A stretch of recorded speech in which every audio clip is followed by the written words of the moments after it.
अमरावती जिल्ह्यातील दर्यापूर मतदारसंघात भाजपासोबत बंडखोरी करीत सीमा सावळे यांनी उमेदवारी दाखल केल्यानंतर भाजपाचे आमदार रमेश बुंदिले यांना भाजपाची उमेदवारी जाहीर होऊन नामांकन दाखल केल्याबरोबरच दुसऱ्याच दिवशी सीमा सावळे यांनी आक्षेप घेतला आहे।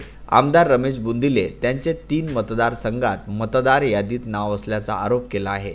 भूकंप वगैरे काही नाही की एखादा लोकप्रतिनिधीने ज्यावेळेस तुम्ही निवडणूक आयोगाकडे अर्ज करता, तुम्ही स्वतः जर का तिथे आमदार म्हणून 5 वर्ष तुम्ही भोगलेले आहेत, निवडणुकीचा अर्ज दाखल करताना आम्हाला गोपनीयतेची शपथ घ्यावी लागते तिथे आतमध्ये।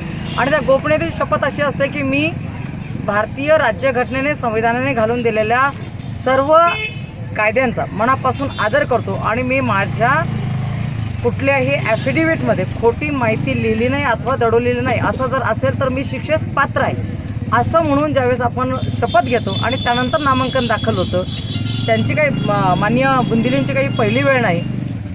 बरं, तुमचं नाव होतं, त्यांचं असं म्हणणं होतं आता निवडणूक यांनी जोपर्यंत हे फेटाळत नाही तोपर्यंत आम्हाला वरच्या कोर्टात जाता येत नव्हतं, म्हणून आम्ही वाट बघत होतो यांनी फेटाळावं म्हणजे आम्हाला पुढे जाता येईल, कारण निवडणुकीचं पिटिशन आहे हे हायकोर्टातच जावं लागतं त्याला। त्यांचं नुसतं नाव डबल नाही आहे तर त्यांचे आय कार्डसुद्धा 3 वेळा आहे आणि त्यांनी आता जे काही इथे लुटूपुटीची लढाई लढली, त्यांना असं म्हणजे नाही का तिथे त्यांच्या वकिलांनी सांगितलं की नाही आम्ही ते अर्ज दिलेला आहे, असं आहे तसं आहे। निवडणूक आयोगाच्याकडे जर अर्ज तुमचा गेला असेल तर निश्चितपणे निवडणूक आयोग त्याच्यावरती कारवाई करतं, परंतु यांचे एकच नाव 3 ठिकाणी नाव नाही तर 3 आय कार्डसुद्धा आहेत आणि त्याच्यावरती फौजदारी दाखल व्हायला पाहिजे आणि ती फौजदारी दाखल झालेली नाही, म्हणून त्याच्यासाठी सुद्धा मी प्रयत्न करणार आणि मी 100% हायकोर्टात जाणार। त्यांना कोणीतरी ही जी माणसं आहेत जे कायदा तोडतात, यांना कुठेतरी कायदा शिकवण्याची गरज आहे आणि ते कायदा तोडतात हे सिद्ध झालंय, त्यांना माहिती आहे त्यांनी कायदा तोडलेला आहे। त्यामुळे दर्यापूर मतदारसंघात भाजपामध्ये धुसफूस होताना पाहावयास मिळत आहे। हायकोर्टात जाणार, पिटिशन दाखल करतोय, आजपर्यंत झालंय का असं कधी नाही ना।